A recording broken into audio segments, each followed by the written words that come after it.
Hello and welcome to the part 2 of the series of shared book reading. Today we will talk about implementing shared book reading effectively. To begin with, remember to choose the right book. By this I mean age appropriate, the content must be true to what your goals are, and try to incorporate the child's likes into the book reading activity. Example, for a child that enjoys talking about animals, I'll probably use a series of books where the stories are about animals and the animals experiencing different kinds of things in various settings. The book text can be fertile source of meaning for words involved. Gauge for prior knowledge when you introduce the book. So when you begin, the first reading could be just getting an idea of how much the child already knows about what is seen in the pictures, and then you can continue reading the book again with an added detail. So you can expand on what the child already knows and plan your utterances as per the child's needs. Also, let the child explore.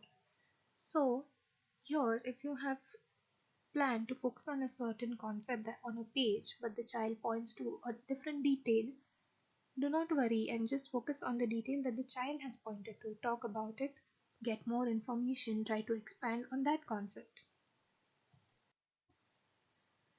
Read the text while mutually looking at the pictures and use a pointer for text if reading is one of the goals.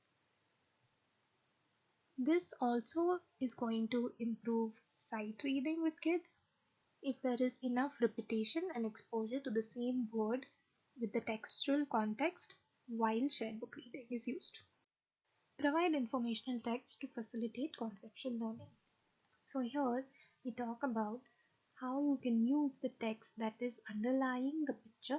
Usually, there are books where these kind of settings are already present with children depending on the age that the book targets, and create enough space for the child to talk. It's okay for the child to carry the concept and talk about something that they have experienced similar to the character. It's okay for the child to talk about the concept and carry it over to a different experience. So don't hinder them or don't stop them from doing so. Always finish the story.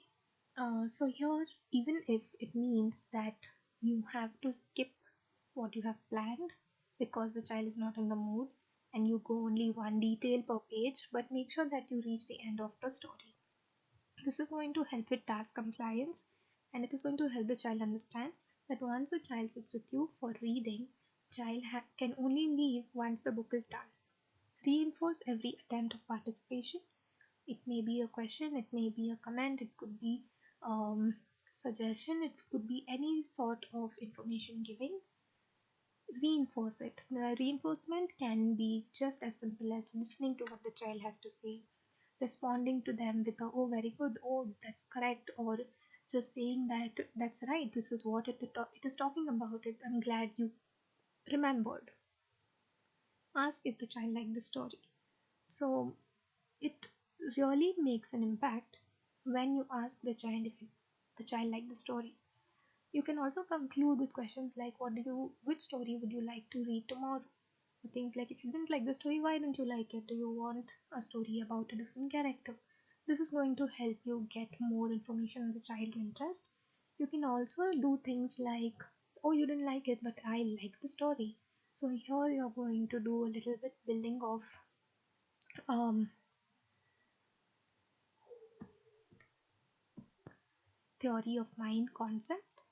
That's the first step of theory of mind, that to be able to acknowledge others' likes and dislikes, and that feelings can be different for different people. Use active processing questions. So, question the child about what is happening. What would you have done if you were in this situation? What do you think this person or this character should do next? These are some questions that will help. Encourage responsive interactions because it is a dyadic program. Be mindful of the child's behaviors and respond to them. So, if a child is very excited and wants to talk about only one element and wants to stick to that one animal and one character, maybe allow it the first time and maybe let the child get done with telling you all the details that the child knows, and let them, vent out all the information to you, and then you can carry forward from there. If the child seems to not like what you're reading, ask the child if something that happened in the book is bad, or something that happened in the books makes them sad, or wants to, or would they rather do something else. And then ask them about which other book would you rather read, which other story interests you. So you are going to develop the child's ability to be more assertive and to be able to express what they like and not like. This is a study that was published in 2020, done by Sue Thaw and Sin Cross. Here they had categorized shared book reading skills of kindergarten teachers based on their abilities and things they were doing during share book reading into high, medium, and low. So this right here that you see is the median version of it. So the skills that the teachers that were rated as medium shared book reading skills were found to be the most effective. So what these teachers did was, one, they included explanation and definition. So things like the author is the person who does what, and then expect the child to say, or maybe give away the information of an author is somebody who writes a book or a story. A line of bushes, that's what, it's called a hedge. It's called a hedge. So things like that. They also included recall. So you've seen an owl in the last page, remember? Or questions like, can you tell me what the bear said earlier? Because the bear appears again in the story. So you would recall and say, what did he do when he was last in the story? Expansion. Simple things like, when there is a detail that a child provides, you just build on the concept and expand it, and then talk to everybody, or if it is a group of kids, about the thing and get everybody's input on it. They did sort of recall that was related to the child's experiences, personal experiences, comments and questions that were so things like, if somebody in the story got hurt on the leg, has anybody ever got hurt? Oh, how did you get hurt last? And how did it feel? Did you feel sad? Did you cry about it? Or things like, this man is wearing glasses. Who else do you know that wears glasses? So things like that. And then classification. So what type of object is this? Can be a question. Okay, so here you're also improvising and getting the children to categorize whatever is in the story. That is all for the second part of the series of shared book reading. Thank you for listening. We are going to be out with our third part of the series that is going to include how adult supported play influences shared book reading and language development. Keep watching.